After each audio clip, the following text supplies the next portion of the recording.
Hello students, कैसे हैं आप सब लोग। उम्मीद करती हूँ सब अच्छे होंगे।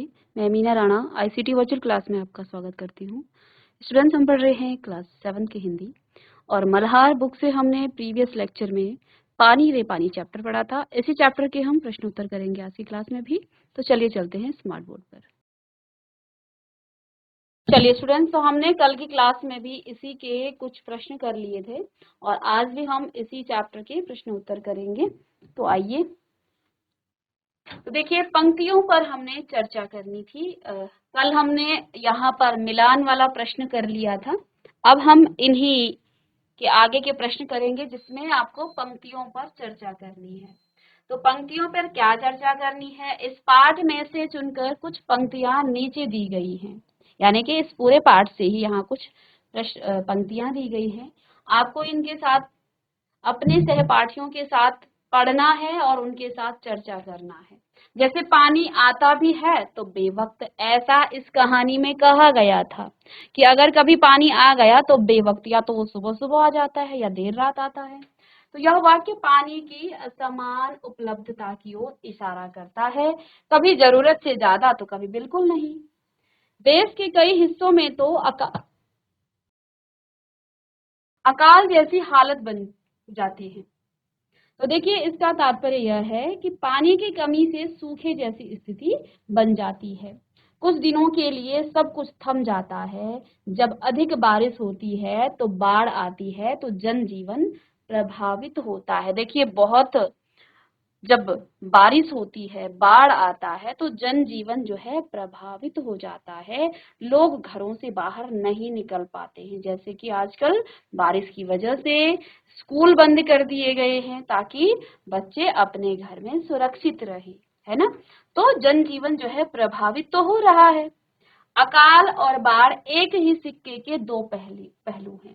तो ये दर्शाता है कि देखिए, पानी की अत्यधिक कमी भी जो है समस्या उत्पन्न कर देती है, पानी की अधिक मात्रा भी समस्या उत्पन्न कर देती है।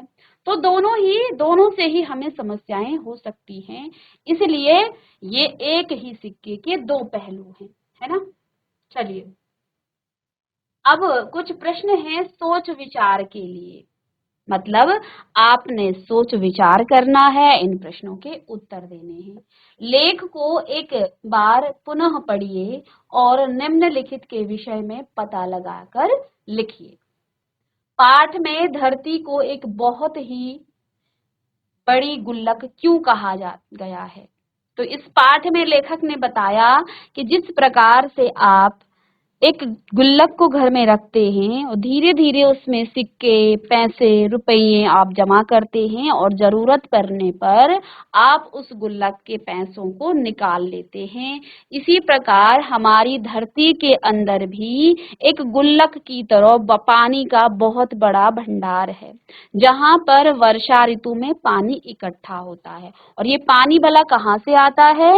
ये पानी हमें समुद्र से मिलता है, क्योंकि हमने जल चक्र के बारे में पढ़ा था कि जब समुद्र का पानी वाष्पीकृत हो जाता है, यानी कि उसका वाष्पीकरण हो जाता है और वाष्प बन करके यही पानी बादल का रूप धारण कर लेते हैं, है ना।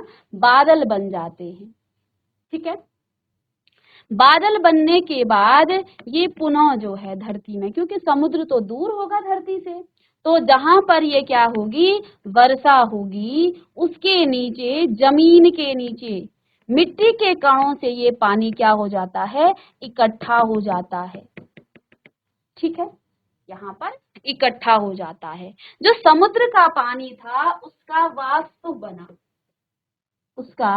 वाष्प बना और यही वाष्प हमारे बादल बन गए। बादल धरती की तरफ बारिश करते हैं और पुनः जब धरती जो है इन जल की बूंदों को मिट्टी के द्वारा सोख लेती है और अंदर के जो, जिसको हम भूजल भंडार कहते हैं, अंदर जो है इस पानी को अपने अंदर रखती है। और जरूरत पड़ने पर हम जो मशीनों से, देखिए आपको लगता होगा कि हमने जमीन के अंदर से कहाँ से, लेकिन जो घरों में आपका पानी आ रहा है वो पानी भी जमीन के अंदर से ही सोख लिया जाता है।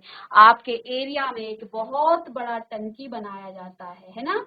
यहाँ पर, यहाँ से धरती के जो जल भंडार से जो है पानी निकाला जाता है, इसमें जमा किया जाता है और इससे आपके घरों में पाइपों के द्वारा, नलों के द्वारा पानी निकल आता है। तो हम ये पानी भी तो इस धरती के अंदर से ही खींच रहे हैं, ठीक है, बिजली के द्वारा। धरती के अंदर से हम बड़े बड़े जो टैंक होते हैं, आपने देखी होंगी ना, बड़ी बड़ी पानी की जो टंकी लगी रहती है, वो सब हम धरती के अंदर से ही निकालते हैं। तो पानी को हम उत्पन्न नहीं करते, हम जमीन के अंदर से ही निकालते हैं, ठीक है। तो पानी क्या होता है, यहाँ पर ये भी कही गई है, तो एक गुल्लक के समान, क्योंकि जब वर्षा होती है तो जलकण के द्वारा ये जो पानी की बूंदे हैं, ये इस धरती के अंदर, जैसे इसे हम धरती कह दें, इस धरती के अंदर क्या हो जाती है, ये पानी इकट्ठा हो जाता है। और जब पानी इकट्ठा हो जाता है, और देखो हमने क्या कर दिया, नदियों तालाबों सबको जो है वहां पर उसका रास्ता बंद कर दिया है, वहां अपने घर बना दिए हैं, ठीक है। अब जब यहाँ पर पहले तालाब था, पहले तालाब था, तालाब में बहुत सारा पानी जमा हो जाता था, जो धीरे धीरे रिस रिस करके इस जल भंडार में भर जाता था।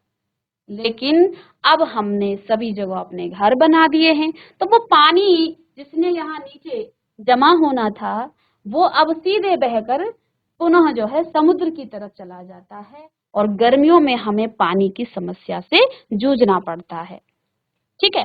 तो यहाँ पर इस पाठ में क्या कहा गया है, इस पाठ में कहा गया है कि धरती को एक बहुत बड़ी गुल्लक क्यों कहा गया है, क्योंकि यह वर्षा के पानी को अपने अंदर संचित करती है, अपने अंदर जो है जमा करके रखती है, जो जरूरत पड़ने पर हमें मिलता है। और जब वर्षा नहीं होती है तो हमें पानी पर्याप्त रूप में मिलता है। आजकल आपने देखा होगा कि कुछ दिन पहले मई और जून में हमारे उन्हीं नलों में मोटर से खींचने पर भी पानी कम आता है, लेकिन जैसे ही वर्षा शुरू होती है पानी उसमें भर भर के आता है। ऐसा क्यों होता है भला? क्योंकि पानी जो ऊपर से जमीन की के अंदर जा रहा है, उसी पानी को तो सोखते हैं हम लोग, है ना। और क्योंकि आजकल पर्याप्त पानी है, तो आजकल हमें पानी की कोई समस्या नहीं होती है, पानी पर्याप्त रूप से हमारे नलों में आता है ना। कुछ बच्चे सोचते हैं कि हमारे घर में तो जमीन के अंदर से नहीं, हमारे घर में तो नलों से पानी आता है। तो बच्चों, उन नलों में भी हम जमीन के अंदर से ही पानी भरते हैं, है ना। एक बहुत बड़ा जो है टंकी बनाई जाती है, जो आपके किसी भी क्षेत्र में होगा, जैसे आपके घर इधर हैं, है ना, इस तरह से आपके घर हैं, ठीक है।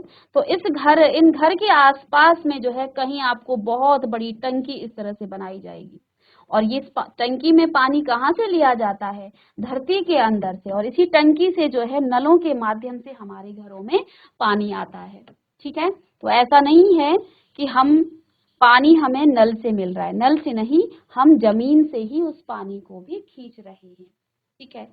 चलिएगा, तो पाठ में धरती को एक बहुत बड़ी गुल्लक इसलिए कहा गया है क्योंकि यह पानी के, वर्षा के पानी को अपने अंदर संचित करती है, जो जरूरत पड़ने पर हमें मिलता है, जिस तरह से हम जरूरत पड़ने पर गुल्लक के पैसे निकाल लेते हैं।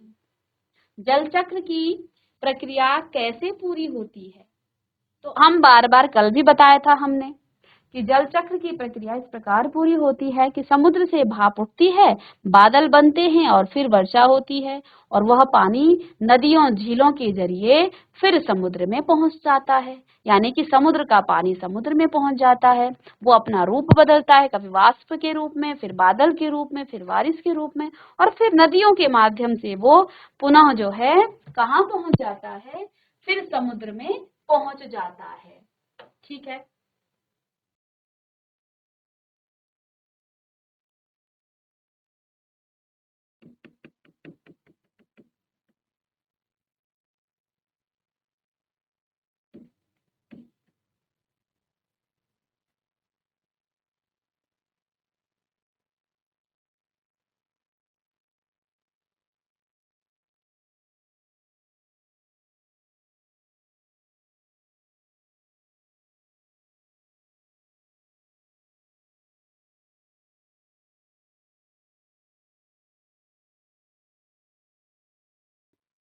तो बादलों के रूप में ये समुद्र का पानी क्या हो जाता है, ऊपर चला जाता है। ये जल चक्र है, ठीक है।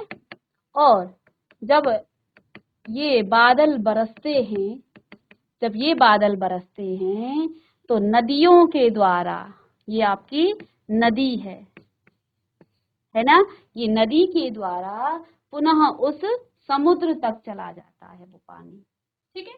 तो समुद्र का पानी समुद्र में चला जाता है। तो यही आपका जल चक्र है, ठीक है।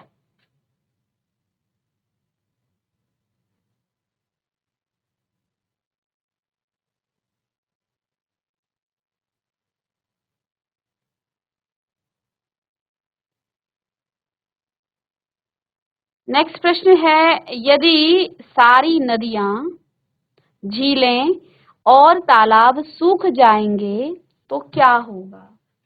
तो यदि सारी नदियां, झीलें और तालाब सूख जाएं तो धरती पर भयंकर जल संकट उत्पन्न हो जाएगा। तो धरती पर भयंकर जल संकट उत्पन्न हो जाएगा और जीवन संकट में पड़ जाएगा, और जीवन संकट में पड़ जाएगा, ठीक है।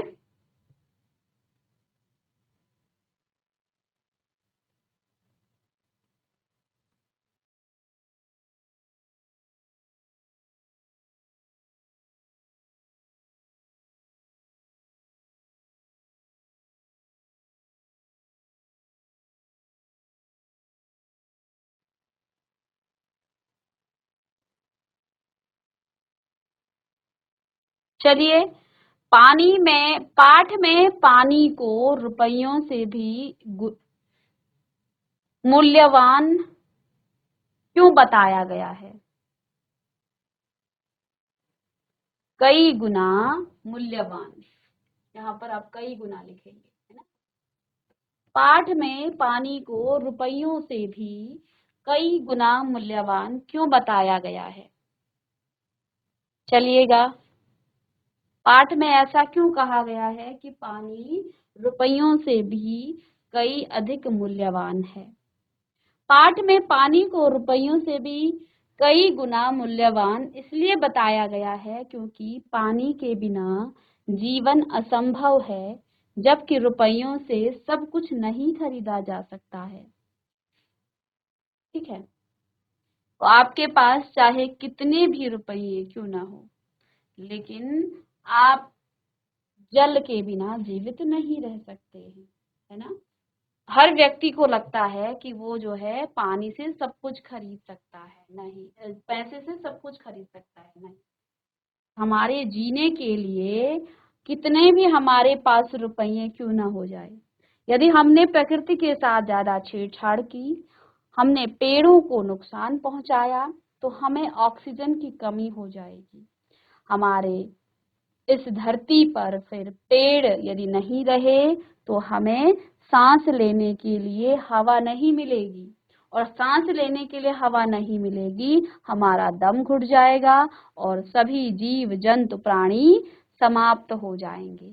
फिर हमारे वो रुपये यहीं रह जाएंगे, फिर वो किसी काम नहीं आएंगे, है ना।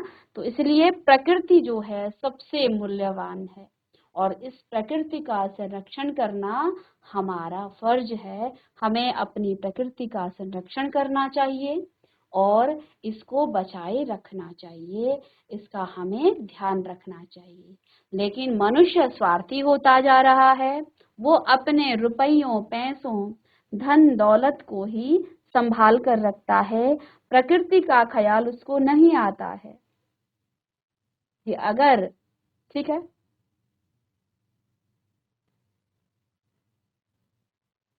तो पैसों से सब चीज नहीं खरीदा जा सकता है ना। जब प्रकृति है तो पैसे ही काम आएंगे, प्रकृति नहीं है तो पैसे भी आपके धरे के धरे रह जाएंगे, पैसे वहां पर काम नहीं आएंगे। अब शीर्षक से, यानी कि शीर्षक का मतलब होता है जो आपके पाठ का नाम है। इस पाठ का शीर्षक पानी रे पानी दिया गया है। पाठ का यह नाम क्यों दिया गया होगा, अपने सहपाठियों के साथ चर्चा करके लिखिए।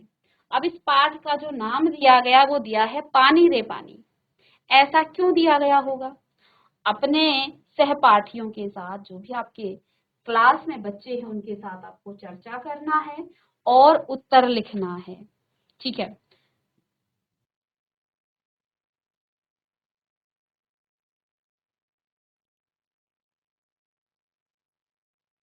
तो पानी रे शब्द जो है ये एक तरह से पुकार शब्द है ना, किसी को जब हम पुकारते हैं। और आप इस पूरे पाठ में आपने देखा होगा कि हम पानी के ही बारे में बात कर रहे हैं कि पानी की क्या महत्ता है, पानी के संकट होने से क्या दिक्कत हो जाती है और किस तरह से हमें पानी का संरक्षण करना चाहिए, है ना। तो इस पाठ का जो शीर्षक है वो पानी रे पानी इसलिए दिया गया है क्योंकि यह पाठ पानी की महत्ता, उसके संकट और उसके संरक्षण की आवश्यकता को दर्शा रहा है। और रे जो शब्द है वो एक पुकार की तरह प्रयोग हो रहा है, जिससे यह दर्शाया गया है कि इंसान आज पानी के लिए पुकार रहा है। यह शीर्षक पाठ की विषय वस्तु से पूरी तरह मेल खाता है और भावनात्मक प्रभाव भी छोड़ता है।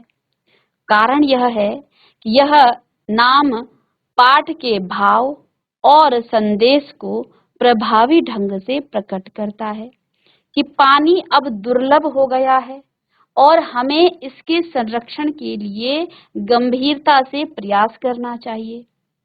ठीक है। तो हमें जो है पानी को बचाना चाहिए। ठीक है। अपने जो तालाब हैं, झील हैं, उनको बचाए रखना है ताकि बरसात में पर्याप्त मात्रा में वहां पानी संचित हो, पानी वहां पर इकट्ठा हो और धरती के अंदर जो है उसका फिर वो संरक्षण हो, वो बचे वहां पर। तो हमें इन चीजों का ध्यान रखना चाहिए। चलिए, अच्छा, इस पाठ में जैसा कि हमारे लेखक ने तो इसका नाम पानी रे पानी रख दिया। अब बच्चों आप इस पाठ का क्या नाम देना चाहोगे? चलिएगा, इसका उत्तर आप बताएंगे कि इस पाठ का आप क्या नाम देना चाहते हो।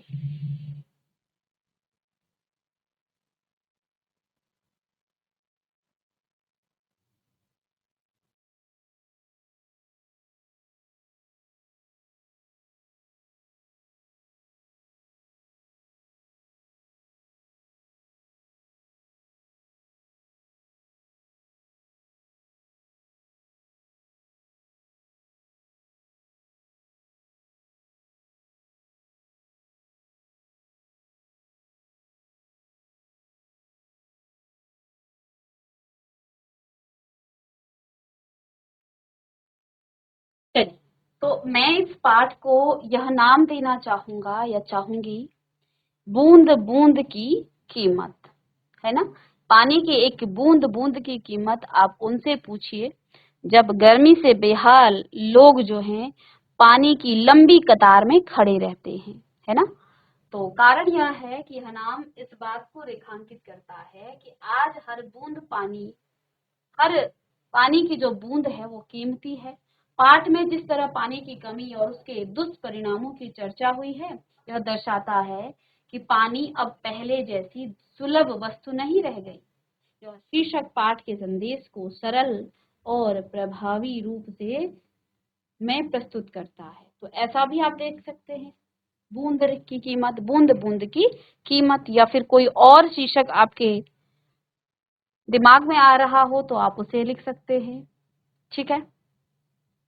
चलिएगा, नेक्स्ट है आपका शब्दों की बात, मतलब बात पर बल देना। हमारी यह धरती भी इसी तरह की एक गुल्लक है। हमारी यह धरती भी इसी तरह की एक गुल्लक है।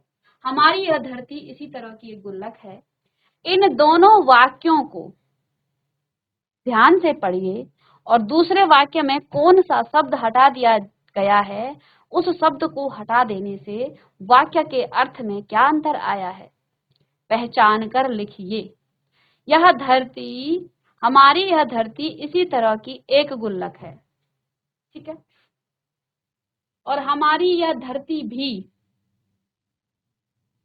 चलिए, तो देखिए, हमारी यह धरती, पहला जो वाक्य है, हमारी यह धरती भी उसमें आया है ना। और इसमें सीधे लिख दिया कि हमारी यह धरती इसी तरह की एक गुल्लक है। तो देखो यहाँ पर भी वाला शब्द हटा दिया, भी शब्द हटा दिया, और इस शब्द को हटाने से इस वाक्य में क्या अंतर आता है आपको पहचान कर लिखना है। देखो, अर्थ में अंतर, पहले वाक्य में भी शब्द यह दर्शाता है कि धरती के अलावा अन्य वस्तुएं भी गुल्लक जैसी होती हैं, भी शब्द ये बताता है, और धरती उसमें से एक है। यह तुलना को स्पष्ट एवं प्रभावशाली बनाता है, जबकि दूसरे वाक्य में यह संकेत नहीं मिलता कि चारों नहीं मिलता और भी चीजें ऐसी हो सकती हैं। भी शब्द वाक्य को व्यापक और अधिक भावपूर्ण बनाता है। भी का मतलब है कि और भी चीजें जो हैं इसी तरह की हैं, जिसमें धरती भी शामिल है। और जो दूसरा वाक्य लिखा गया है ये ज्यादा व्यापक नहीं है, हमारी यह धरती इसी तरह की गुल्लक है, तो इसमें जो है बहुत व्यापकता नहीं है। जबकि पहले वाक्य में भी शब्द से वाक्य में व्यापकता आ गई है, अधिक भावपूर्ण वो वाक्य बन गया है। चलिए, ख है, पाठ में ऐसे ही कुछ और शब्द भी आए हैं जो अपनी उपस्थिति से वाक्य में विशेष प्रभाव उत्पन्न करते हैं। पाठ को फिर से पढ़िए और इस तरह के शब्द वाले वाक्य को चुनकर लिखिए। तो देखिए, पानी आता भी है तो बेवक्त, यहाँ पर भी है, तो भी शब्द यहाँ यह दर्शाता है कि पानी की उपस्थिति भी समस्या है, क्योंकि यह सही समय पर नहीं आता है। कुछ दिनों के लिए सब कुछ थम जाता है, कुछ दिनों के लिए सब कुछ थम जाता है।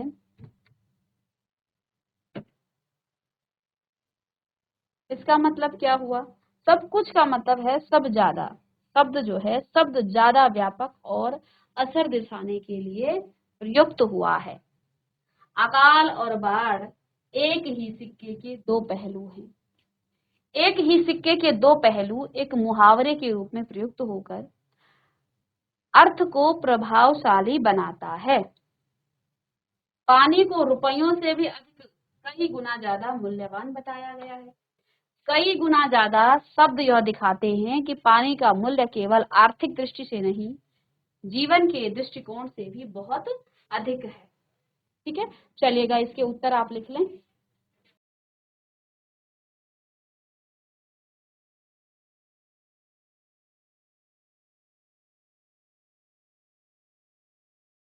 तो बच्चों, आज के लिए बस इतना ही।